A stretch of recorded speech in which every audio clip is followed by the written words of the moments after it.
Senhoras e senhores, sejam bem-vindos a mais um episódio da H Plus News. Aqui estamos novamente, professor Pirata. E aí? Beleza, professor Kim. Hoje vamos falar aqui de realidade brasileira, hein? E vamos falar de algo que os noticiários não cansam de colocar artigos de opinião, expor ali depoimentos de atores políticos contemporâneos envolvidos. Nós vamos falar sobre conflitos entre os três poderes. Então, os três poderes, executivo, legislativo e judiciário. Então, você tem que já lembrar Iluminismo, Montesquieu e a obra O Espírito das Leis. Então, esse é um assunto que pode envolver filosofia, Eita. envolver história, não só história do Brasil, pode envolver história contemporânea, pensar nas repúblicas contemporâneas, pensar nos modelos políticos pós-revoluções liberais do século XVIII, lembrar da história moderna do Iluminismo. Mas nós vamos falar de Brasil, mas você vê que a gente pode ampliar Opa. essa discussão, né? Nem tinha pensado por esse lado, é verdade. Então, você talvez acompanhou nesse ano discussões como, por exemplo, vamos estabelecer algum peso, algum limite de gramas do usuário de maconha, ele não ser considerado um traficante por um agente do Estado, da No polícia. STF, né? O STF discutiu isso, né? Poxa, então a gente não deve criminalizar o usuário, aquele que tem ali a posse de um entorpecente como a maconha, ele não deve ser categorizado como criminoso, como traficante, visto que na hora do vamos ver, o que se tem de incidência de pessoas que são levadas às instâncias jurídicas e levadas ao encarceramento, são muitas vezes jovens negros e pobres, né? Esse foi um argumento discutido, né, no STF, de que então a gente precisa estabelecer um limite, foi 40 gramas que foi estabelecido, e portanto, isso poderia coibir, limitar esse crescimento, inchaço até dos presídios e de perpetuação de injustiças socio-raciais no Brasil, né? Então, Mas essa foi uma discussão. isso, mas assim, já que você está falando disso, Aham, eu sou leigo aham. sobre isso. O STF, ele não pode. Isso eu tava lendo jornais e tal. O Aham. STF não pode Legislar. legislar sobre isso. Quem faz Exatamente. isso é a Câmara. E aí que tá a Exato, aí ó, tensão, é isso? viu? Aí já começou a Câmara dos Deputados, o Senado, o Ah, Congresso Nacional, que é hoje de maioria conservadora, tem um discurso contrário, considerou isso um tipo de interferência do judiciário. O nosso judiciário ele tem várias instâncias, o órgão maior, né, a Casa Suprema, nossa Suprema Corte, é o Supremo Tribunal Federal, ou vulgarmente conhecido pela sigla STF, né? Aí você vê alguns ministros, como o Alexandre de o Moraes, Xandão, pô. Xandão e tudo mais, caiu em evidência nos jornais e tudo mais, virou meme, aí os detratores, apoiadores, e isso começou também a ter choques com figuras da Câmara dos Deputados e também da Casa Senatorial Brasileira. Sim. E isso os jornais exploraram como uma tensão entre os poderes, judiciário e legislativo. Tanto que o Congresso já preparou, já estava discutindo uma proposta de emenda constitucional, né, uma PEC, né, que seria de criminalizar vários tipos, ou até mesmo todo e qualquer tipo de categoria de entorpecente que não é legalizado.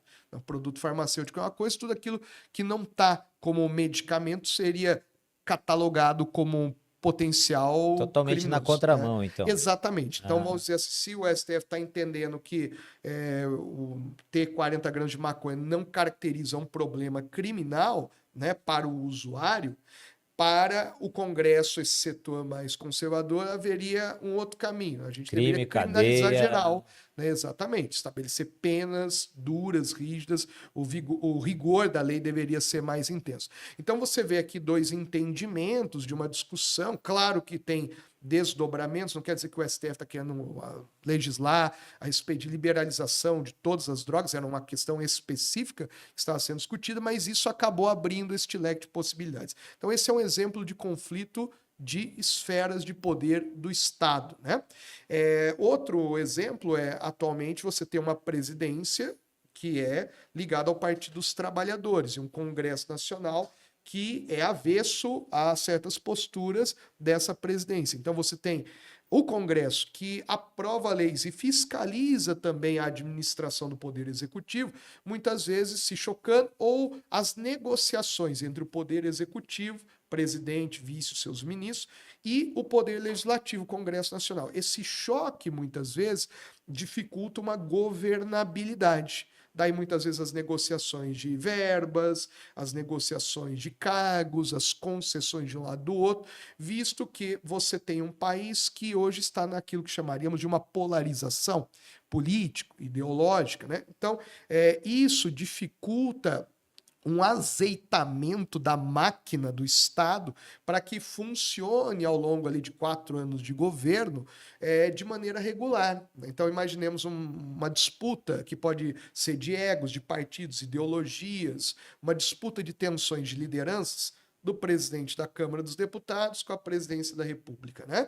E aí isso pode afetar orçamento, isso pode afetar políticas públicas, investimentos em áreas educacionais e por aí vai. Então, este cenário contemporâneo do Brasil que gera muitas vezes essas tensões e esses personagens da esfera pública que acabam muitas vezes se tornando personagens particularizados de conflitos até pessoais ou de visões de mundo diferente, marcam este conflito dos poderes. Então fique atento, porque você pode pegar algum assunto que dialogue com o Brasil relacionado a poder executivo, legislativo, judiciário, suas atribuições.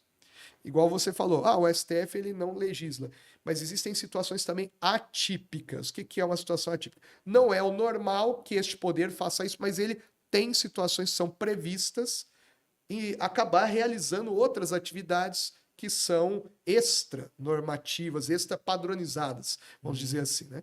Quando o presidente da República sai do país, o vice não está, o presidente da Câmara dos Deputados, provisoriamente, é atípico, mas se torna o chefe executivo provisório. Ele se torna um presidente provisório. Não é do Senado? Então, o Senado vem depois. Né? A Câmara dos Deputados é o mais perto da sociedade, o Senado na sequência. E se não tiver o presidente do Senado, nem o presidente da Câmara, do STF. Então, você tem ali situações atípicas. Então, um presidente criar alguma lei é atípico, mas é possível dentro das normas constitucionais. O STF estabelecer funções administrativas, executivo, mas tem situações atípicas.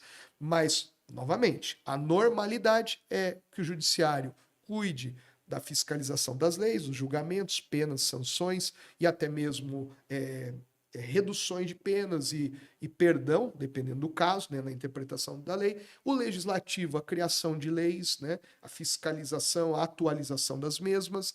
E o executivo, a aplicação, a administração daquilo que é o plano de governo dentro das normas constitucionais. Beleza? Pô, perfeito. Aprendi demais. É isso. É isso? Por hoje só. Muito obrigado, Piratinha. Até a próxima. Valeu, galera. Beijo. Tchau.